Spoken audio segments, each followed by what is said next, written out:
We live in a day and age where it's almost impossible to keep tabs on all the technological advances that we see happening. You just go back just a couple years ago, and you could see all of the advancements in technology and AI. You just go and check the technology pages every month or 2 months or so, and you'll see an update. But now we're to the point of things are becoming so quickly uh, pushed and created and put online that it's almost impossible to keep tabs on everything. And so we see the push of AI and biometrics becoming the norm of today, the new normal, I guess you could say. And it's only going to increase from here.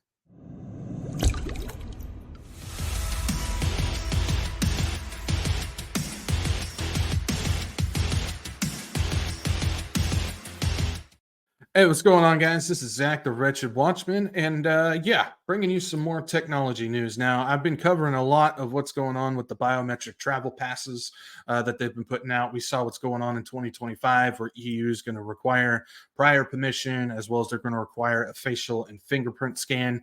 I've also covered a few things regarding what's going on with the IATA and how they're now saying that this digital wallet, digital ID, while it's fast and smooth and convenient, it will also be required to travel, which that fits right along with what they're doing with the EU's new policy that they're putting in place for that as well. And we cover a lot of biometric stuff on here because I think it's a very important thing to watch, because not only is it something that the Antichrist beast system is really going to feature, keeping tabs on everybody, but it's also a system where we're seeing it actually come online today. This is not something like we're talking about, oh, in a few years they're going to have this, and in a few years this is going to be to the point where it'll require more years of development in order to get it to work. No, we're at the point now where we're seeing these things actively come online each and every day in various aspects of our life. Whether you're living in China where they got staffless stores, or you're walking through some of these airports now where all you have to do is just walk in and they got biometric cameras that are attached to your credit card, and you just pick something up off the shelf, walk out, and they're going to charge you for it. We're seeing it become more and more relevant in our lives today. Even if you're not seeing it where you're at right now, you will soon, or you're going to know somebody who's already seeing it happen. And so, staying along the lines of biometric, AI, as well as travel, we're seeing more and more airports bringing in biometric check-ins, and we're seeing it more and more as the U.S. They're looking to basically make this the standard, the security check-in standard through this biometric stuff. As of course, they're going to first say it's faster, smoother, it's more convenient. Then they're going to say it's going to be a requirement in order to do it. That's just how it works. So we see right here in this article, convenience is motivating people to use biometric identification at airports in the United States aviation industry. Leaders said in a webinar this week on educating passengers. It's fascinating to me that people are willing to just hand over so much of their life and privacy and their rights in order to just have convenience. We've become a lazy society. This world has become lazy, and so anything that will bring about more convenience, take whatever you want, as long as my life becomes easier. This is just becoming what it is now, and this was definitely planned to get this going. I'm telling you what. Meanwhile, airports in Saudi Arabia, France, and Thailand are all in different phases of rolling out biometric check-in options at their airports to streamline and secure travel.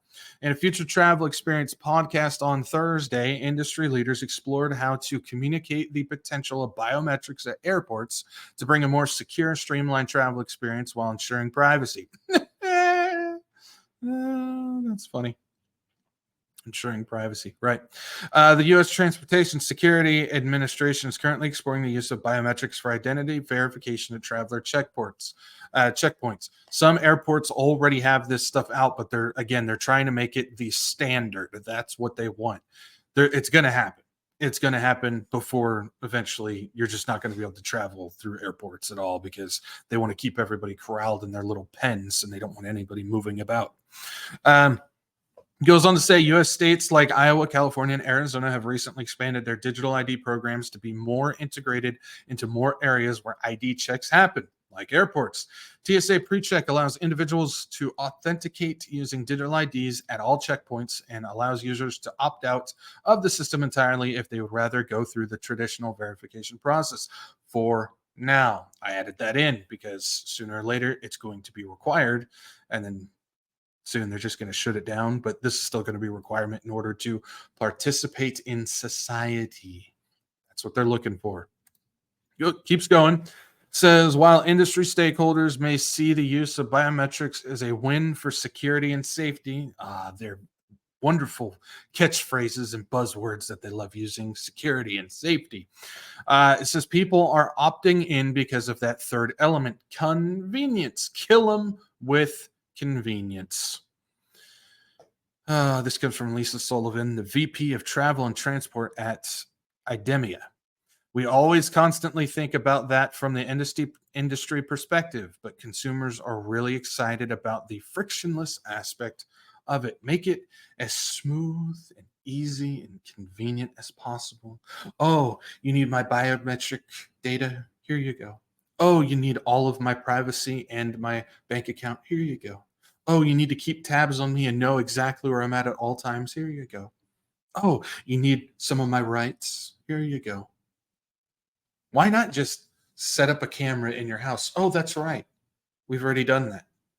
We've got smart devices, including your smart fridge that records everything you say. You've got AI robots that vacuum your floor for you. Convenience and privacy. Well, loss of privacy, I should say. We've carry these things around with us. We've already added all these cameras to our home. We voluntarily did it. Your Alexa and your Siri and all those things. They didn't need to force cameras in there like people thought that they were going to do. All in the name of convenience and smoother and faster. We just brought them in ourselves. We literally bought spyware and put it in our homes. Boy, so easy to take over a country and get this stuff in here. We did it to ourselves. Very interesting. Very interesting. So if we keep going, we see this here. We got Saudi Arabia airport to launch pilot program at its annual general meeting in Riyadh. I think that's how you say that. You know me in pronunciation. Riyadh this week, the Arab Air Carriers Organization, AACO, and air transport IT providers, SITA, announced that they are launching pilots of SITA's travel digital identity solution. The digital ID check trails will take place at 3 AACO airlines over the next few months. The new system will replace multiple physical ID checks at airport check-in, security, boarding checkpoints, and digital ID check that is verified at each checkpoint. Now, if you saw the video I did earlier this week, you'll see that the whole process, there's a video that I shows the whole process from buying your ticket to landing in the other country and getting through the border. And it's dystopian and it's evil. And this is what they're applying to all these different airports. The service will verify a passenger's identity by matching an individual's biometrics on their physical documents to an ICAO compliant digital ID on their smartphone. Consolidating travel documents, you will have to give a real-time liveness check, which is recording your face to confirm it's you. Then down in Thailand's biometric ID system used for flight check-ins. The Airport Authority of Thailand has developed its own SmartPath biometric identification system and implemented it for check-ins of flight VZ626.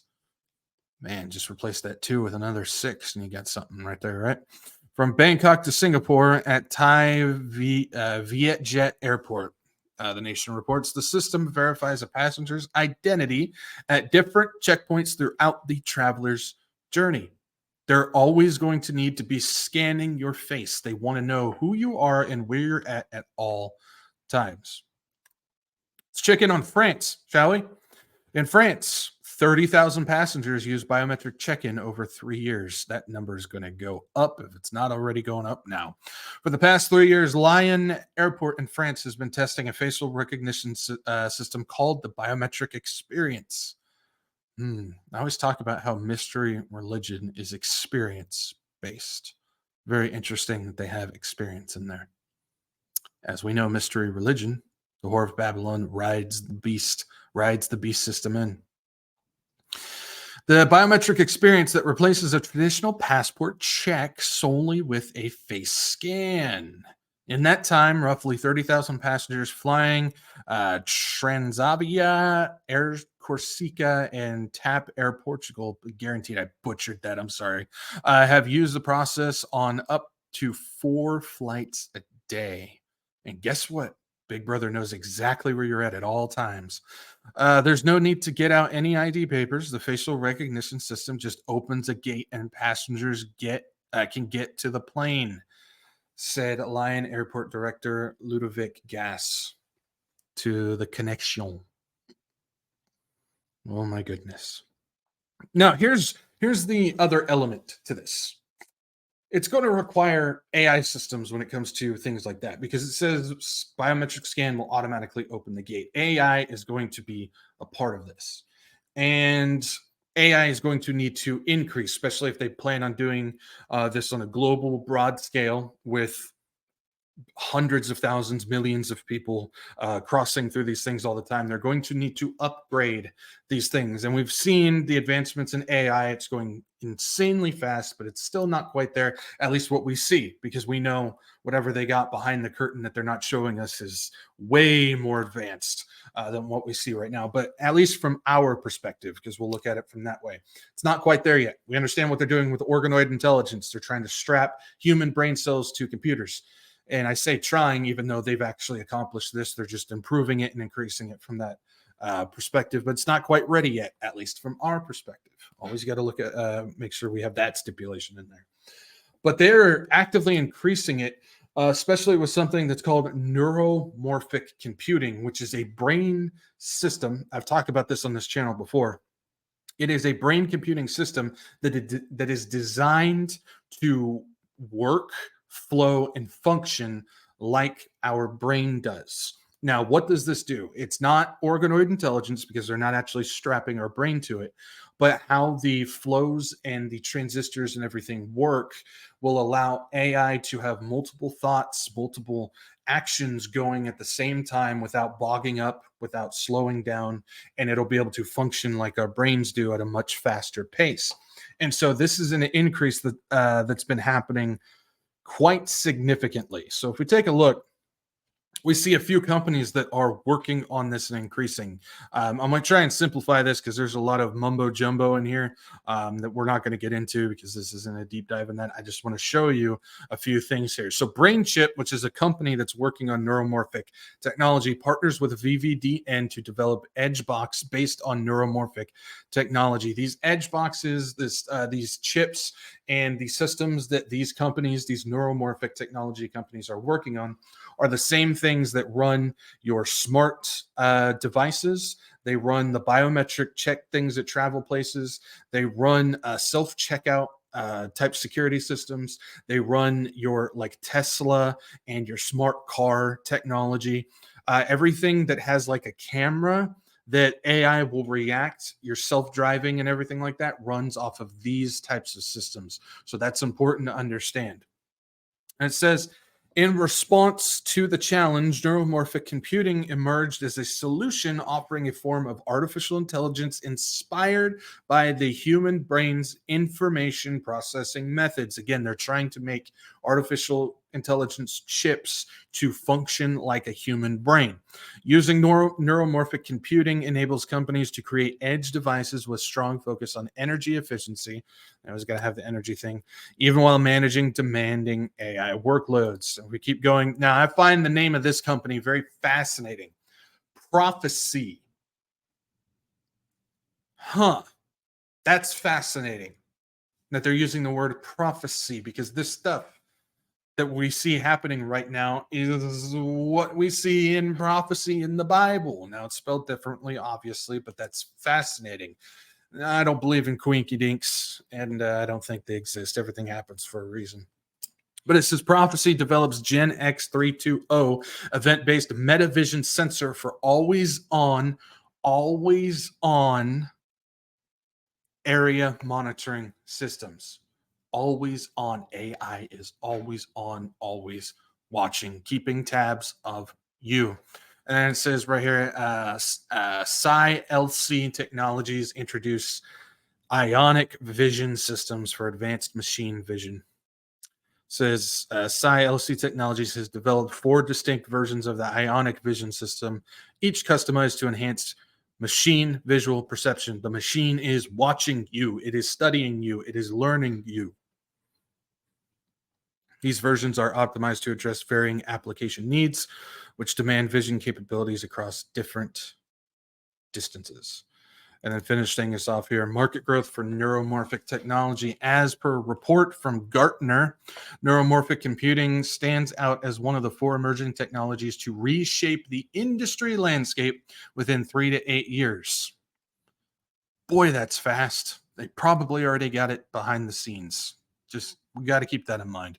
Their report highlights the substantial influence neuromorphic computing will have on existing product offerings and market dynamics. The impact is likely to be significant, though, as neuromorphic computing is expected to disrupt many of the current AI technology developments, delivering power savings and performance benefits not achievable with current generations of AI chips.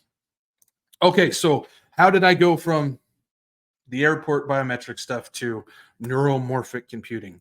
Because this system that they want to implement to the travel, the biometric system, this gateway, so to say, in order to do anything, you're going to have a digital system, a digital wallet, a digital ID in order to pass through. And the AI chip that's going to do that is the neuromorphic computing chips. This is that next iteration of AI. This is the next step where it's going to give it a more human-like function, where things are going to be able to go much faster and not get bogged down. People keep trying to look at the technology we have today and go, there's no possible way that this is going to be able to work globally. AI is going to start having problems and stuff like that. Well, they're already working on it. And so these things go hand in hand. Anything that you want to do as far as biometric computing and security and all these things that they're trying to implement, not only for traveling, but grocery shopping and public transportation and even just, participating in society, is going to require this next level of AI. And they're already working on it. And it's designed after our brain. Again, Satan is the great imitator. And he's just proving it again. He can't come up with anything on his own. He can't create anything on his own. He has to imitate what's already been done. And so he's imitating the creation of the human brain, which God did. He created that. He designed that. And so he's going to apply that to his AI system, which he's also going to be using to imitate God, as God is omnipresent. He's everywhere all at once. And so Satan is going to try and imitate that through technology. He can't do it on his own. He doesn't have that ability, and he can't create anything on his own. So he's got to imitate it. Everything that we see happening right now is his attempt to do that. Brings me such comfort being a Christian and knowing that, first of all, God wins. Second of all, Jesus is in control. And third of all, Jesus is going to get us out of here before this stuff becomes very, very bad. If you don't know the Lord, you don't know Jesus Christ, the true Jesus Christ of the Bible, I suggest you get there now, because prophecy is unfolding in front of us. And trust me, you don't want to be here for when this thing really starts to get bad. So get to the Lord. And if you already have Jesus as your Savior, I urge you to share the gospel, share him with as many people as you can, because we don't want them going through this as well. So, all right, guys, I'm going to leave you right here. Don't fear. God is in control. Don't worry. We're going to be taken out of here before things get very, very bad. So, all right, you guys have a good rest of your week. I'll see you. Peace out and Maranatha.